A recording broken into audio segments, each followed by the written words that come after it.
the ensemble pieces is the first thing that kind of started it. I knew I wanted an ensemble, 5 men, 5 women. Really, the gender wasn't going to be a big part of those ensemble pieces. So while I had it evenly divided, I always kind of knew that those ensemble members would not be gender specific. Not marching in the fields of Thrasimene, where Mars did make the warlike. It was more about them creating shapes and adjectives and words and images and just creating that with their bodies, creating it with their faces and their bodies and every part of their body. So very, very malleable type of sculptures. Gentles, we must now perform the form of Faustus's fortunes. Good or bad. And now to patient judgments we appeal. And speak they for were Faustus given different words from some of the ensemble pieces, and they had to just act out what they felt that was. And the interesting thing is, at first, a lot of those sculptures were very mechanical or very kind of literal. So this is a great example, Chariot. When we first kind of did that, everybody was kind of doing their own chariot. So, and what it ended up being is everybody was the chariot. Every person in that ensemble became part of the chariot. we're sitting in a chariot. Burning bright, drawn by the... So that was an interesting challenge to get people to think more abstractly. We're not showing these images in a literal way. It's more about evoking feelings and getting those words out in an interesting way. Okay, y'all should go ahead and go.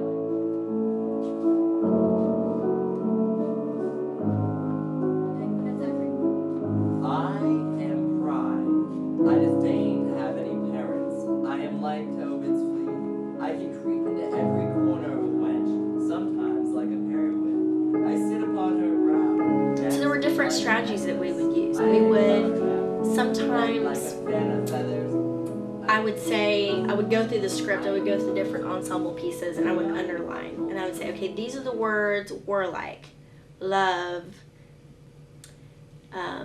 good, evil. That pride is really a character. For whatever reason, that one's just kind of hard to get as much of a grasp as the others. It's a little bit more vague. So there still has to be something that is very boastful or full of pride. Maybe even look up some different pictures or something for inspiration at home.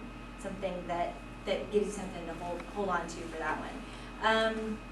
For the sloth. So all of those different words I would underline, and I would say, okay, these are your target words. These are the ones that you're going to be on the lookout for. And what would happen is we'd get to a certain part of it, and I would say, everybody do your interpretation of fire.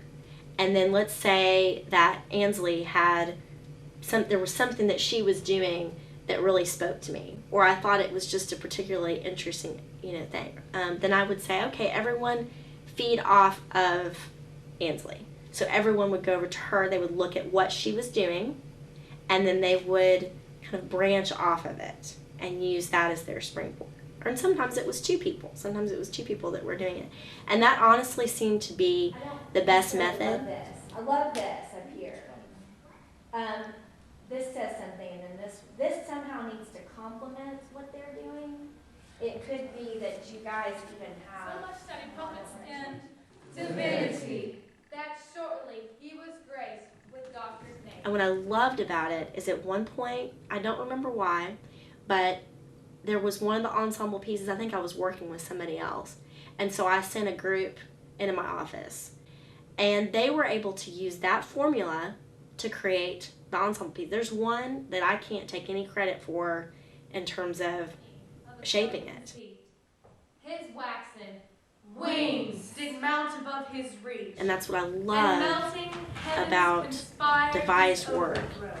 where For falling yes, is the text important, but it's not the only thing. Because if we just went purely off of what that text is, you would not have had that creation.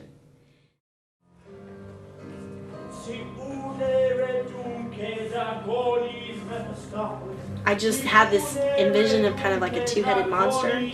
Once we had the really cool idea, we're going to have 2 Mephistopheles. And I remember at one point Matthew and Cynthia were like, So how are we going to do that? And I said, I have no idea. But we're going to find out together. I've never heard of Mephistopheles being played by two characters. And when Dr. Carey first cast it that way, I thought she was crazy. Now, Faustus, what wouldst thou have me to? My character is the demon that convinces Faustus to give up his soul. Yeah. So I'm the bad guy in all this. Well, when I originally thought about doing this play, I guess I hadn't envisioned a woman playing Faustus and a man playing Mephistopheles. And the reason for that, first of all, to give a woman the chance to play a role that she never would in the real world. And also, I don't know how I feel about casting a woman in Mephistopheles because women are already linked to original sin in so many different ways. So I knew I didn't want male Faustus, male Mephistopheles, because I'm not doing my job as a director in educational theater if the women do not get major parts in a classic play where things can be manipulated. I wasn't about to do it. So I definitely knew I at least wanted man in one role, woman in the other. But I kind of originally envisioned it female Faustus and male Mephistopheles. And, come to the auditions. Jorge and Cynthia were up there actually doing a reading of Faustus and Mephistopheles. That's what it was. They were doing a reading. And I believe he was playing Faustus and she was playing Mephistopheles. They were intertwining. They had kind of practiced their audition in a way where they were intertwining. And all of a sudden, I wasn't really seeing Faustus or Mephistopheles. I was almost seeing these two people that were kind of both becoming Mephistopheles. And I thought, that's really interesting and strange and different. And I hadn't really thought about it in that way. I literally had not thought about it until I got to those auditions. It was not a premeditated thing. And so I thought, well, what if there is a two-headed Mephistopheles? And so I had Matthew and Cynthia go up there and kind of experiment with it and different ways they could touch each other and connect their bodies, and their hands would be kind of free. Sometimes their heads were kind of connected, sometimes it was their torsos, it was connected. And then we had, Jorge reading for Faustus, and it just kind of fell into place. And I even heard a rumor later, I think, that it was either the Matthew or Cynthia said, well, I guess we're both playing Mephistopheles. And to me, that says that they knew that it had snapped. They could feel that something had happened. And I know it sounds so cheesy, but I really feel like something kind of cool and magical about theater happened that night. Because I guarantee I did not come in that thinking two Mephistopheles. But I looked up there and I was like, oh. And so what a great way to start off. Process-oriented, device, theater work. Then to have in the auditions, actors decide that for me. I didn't decide that. But they created it. And it's like one idea kind of leads to the next. And that is the story of how we created the whole play. Is one person would throw out an idea. And somebody would say, okay, well, that's good. Well, what if? And then we'd add on to it. Can you do something where it kind of starts to come down? If, Or what if we had our hands together? Like Cindy, come over here. Like, do that. Yeah, we got our glasses on. Do your hand thing. All right. And now your hand starts coming down this side of his face, and my hand will start coming on this side of the face. And no, like to the side, like that. And then we both have them under the jaw, like kind of by the throat. Oh! And that's when I said the damnation line. Yeah. And so we were trying to figure out how do we make them kind of this one person. So it ended up kind of being, Cynthia was very much the snake part of Mephistopheles. And Matthew ended up being much more of the, I don't know if it's seductive, kind of a cool cat. Mephistopheles is kind of how I would say it. Like, we probably should have given him a cigar or something. And hear me read it, Mephistopheles. On these conditions Following. First, that Faustus may be his spirit informant. Secondly, that Mephistopheles shall be his servant, and be by him commanded. Thirdly, the Mephistopheles shall do for him and bring him whatsoever. My favorite scene is probably whenever we get Faustus to sign over the soul, because me and JD get to do this really cool little dance, and it's really fun. So it's probably my favorite. Into their habitation, wheresoever. By me, John. John. Faustus. One thing we wanted to kind of get away from, though, was the idea of it being there's male Mephistopheles and female Mephistopheles. We wanted it to be genderless, and I mean, clearly Matthew's going to read more masculine and Cynthia's going to read more feminine, but we added kind of characteristics, their makeup and their costumes, so that it really did appear as kind of one being. There was like a really creepy thing that Matt was doing. Like he's like, I don't know if it was creeping you out, like creeping me out. It was awesome. I loved it. And there's like an intensity, like this. Matt brings such a different energy to the character than Cynthia does. Cynthia's more of the, oh, I'll be your buddy, I'll be your friend, but I'll deceive you. Matt is more of the, I will deceive you, I will let you know about it, and there's nothing you can do about it kind of thing. So it's been really, really interesting with them moving as a whole, having two people move as a whole, and especially having them at both sides of me and not knowing who I want to listen to most, because they're all telling me all these great things that I should have.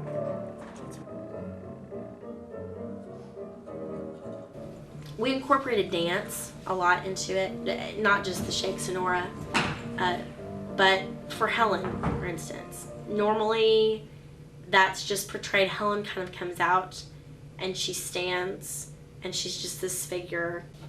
But I thought, how can we show this woman who literally has been the start of the Trojan War? So this has got to be the most incredible, beautiful woman. How can we get that to be expressed other than just our beautiful Jenna just kind of standing there? So she's a dancer, so we figured we would make that kind of lyrical. That was always just a really, just a beautiful moment for me. I just loved watching that. So I knew that dance element was going to be there. So in order to keep it consistent, we had other moments where devils and angel figures were enacting some of these monologues, because there's a lot of monologues that Faustus has.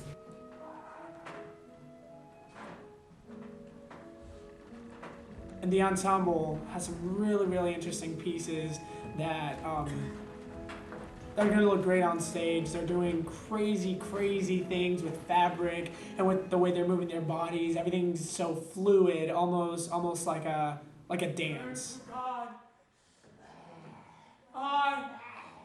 So, for instance, we had the two devil characters. And there were several different devils. There was the one moment where he's struggling. He's having that inner struggle between what is good and what is evil. Should I choose to sell my soul? No, I should turn to God. And so it was that turn to God, he loves thee not.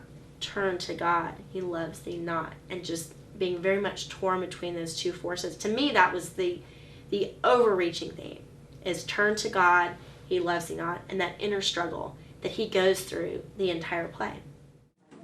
Do it on the same angle and just go the opposite way with the red. That might look cool. That's what I was thinking. Just stand next to her.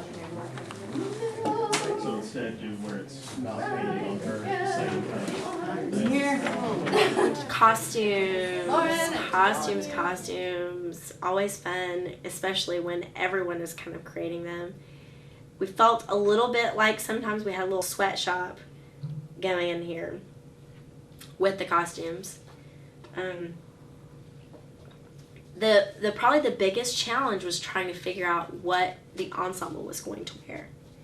And it went through different, just like pretty much every part of this process, what that ensemble was going to wear went through different process. At first, I imagined them just wearing all black, just kind of normal, tradition. I don't know about normal, but your typical ensemble piece where everybody just kind of all wears black. And I've done numerous shows.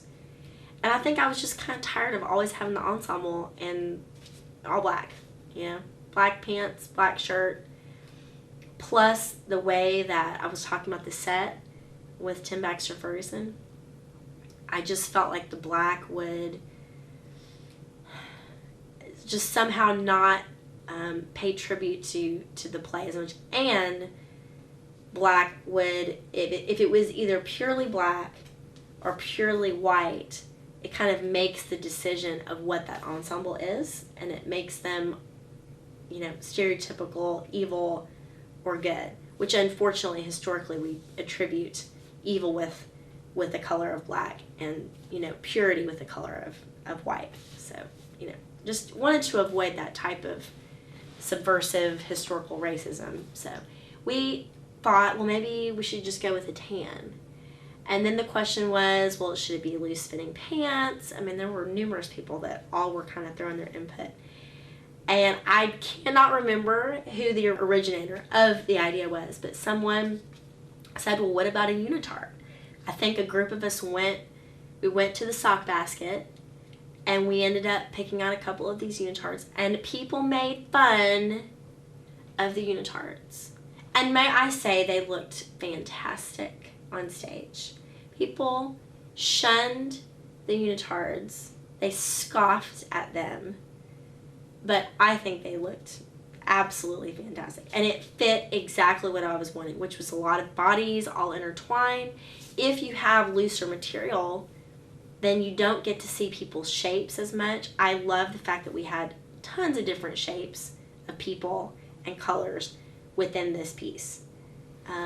We have African American, we have Caucasian, we have Native American, and we had skinny figures and rounder figures, and just beautiful bodies, I thought, of all different shapes, sizes, colors, and I love the idea of celebrating that within this. And because it really would have been boring if everybody had just been, you know, either just all sticks or all round figures, kind of repetitive. So those unitards allowed those shapes to be celebrated, I thought. And then I can't remember who had the great idea about writing Latin. I think we were inspired by the set, which again, very process oriented, because you see one designer using one thing, and then you get the idea to put that and mold that with something with another design element. So I think Fred and Dr. Tim Baxter Ferguson, they had been working on the set, and they put Latin. They were like, oh my gosh, we should have Latin on the costumes. So we ended up, well, I shouldn't say we, because I didn't paint one Latin thing on there at all. I should point out the people who did the Latin, for the record. Jenna Morgan, and Lauren Roberts, Zach Sampson, and I don't know if there's anybody else that did the Latin. And if I am not mentioning you and you did the Latin, I'm so sorry. I will buy you dinner. But those were the main people that worked and worked and worked on that until the point where they didn't even need a stencil to do it. I just thought it looked so beautiful. And so that helped kind of break up it just being this kind of big tan wash. And so the idea was the ensemble would have those unitards, and they would just add little pieces to their costumes to just represent and things that were significant to that character, rather than them having a whole costume. The audience would always be aware that that was an ensemble member who was playing, you know, a certain part. And so Faustus and Mephistopheles were the only people who had a consistent costume.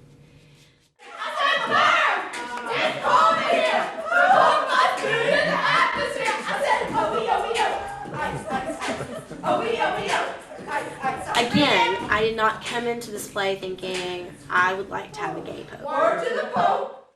What I kind of thought of when I think of this play, and there's the scene where it's very clear that the religious higher-ups, the bishops, the cardinals, the pope, they're being made fun of. And it's more about the hypocrisy that Marlowe viewed going along with that the religious figures. And that was very typical of plays then, for religious leaders to be openly poked fun at. So segue from knowing that history to Mel Brooks, actually, because of how he critiques leaders that are either hypocritical, leaders that are racist, or quite frankly, some terrible people. Instead of openly say something about Hitler, for instance, and talk about what a hateful, terrible person Hitler was, instead of him painting it in that way and showing, oh, what an evil person, he makes Hitler like this queen. And it undermines the idea of Nazism, because that would drive them crazy, thinking that Hitler could possibly be gay.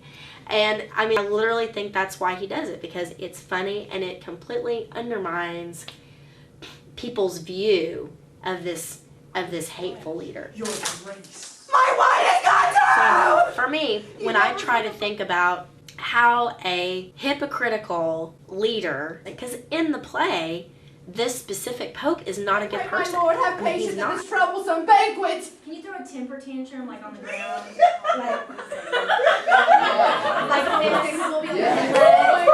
So in order to kind of show that, I thought, well, let's just pull a little Mel Brooks and we'll make him very, very diva-ish.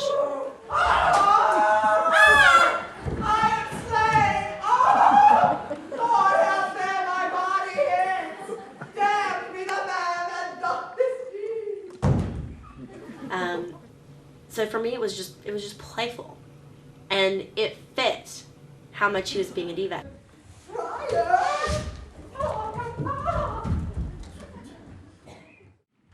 Jump in line with the soccer beat.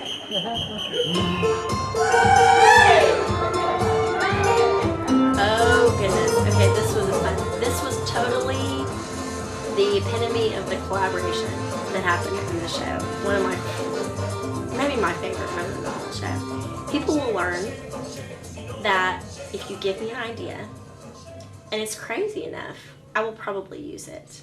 So if you wish for the idea not to be in the show, best to keep it to yourself. We knew we were going to do some sort of salsa dance. We knew that we were going to have the she-devil was going to be played by a man. My name is Christopher Patterson, and I'm playing the she-devil. We knew we wanted him to salsa dance with Jorge, but trying to come up with the song. And I don't remember the evolution of the different songs that were kind of placed out there, but Matthew suggested Shake Sonora. And he was kidding. He had his little laugh, you're kidding. And I paused and I was like, oh, that is such a good idea. Because we want Mephistopheles to create this world, we want them to be able to make something happen that inspires Faustus, so he knows why he should be lured into this world. We want to know why he wants to sign away his soul. So we put on the music, and it just ended up being this fun kind of moment, just a little breakout moment. And you need moments in a play like that in Faustus.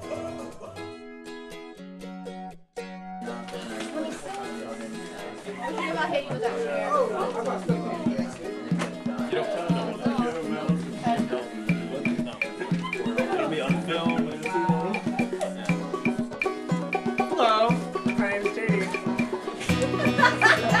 This is our first Dr. Faustus rehearsal. Hi, it's Chris Moore here, and I think that I just personally think that everybody's handling this in a jungle way, but it's cool because we're getting this all together because we're one big happy team.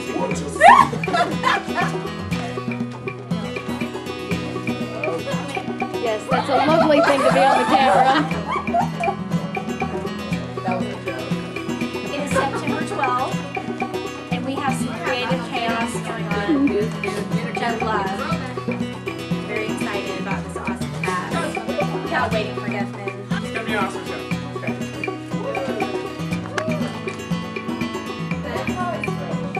I want me in the world.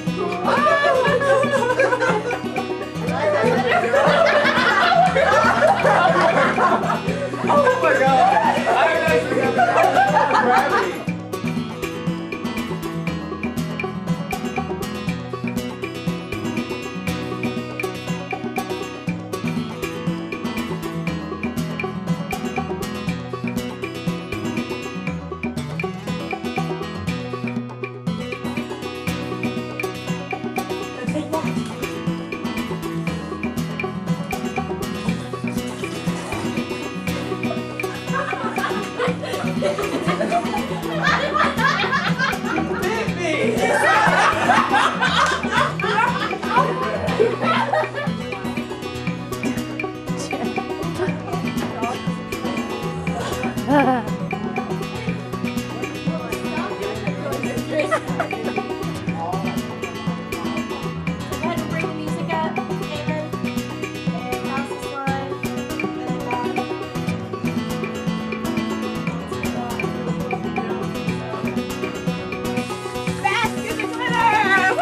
my god. Oh god, it's coming for me. Oh, what's that? That's oh, I see what he's from.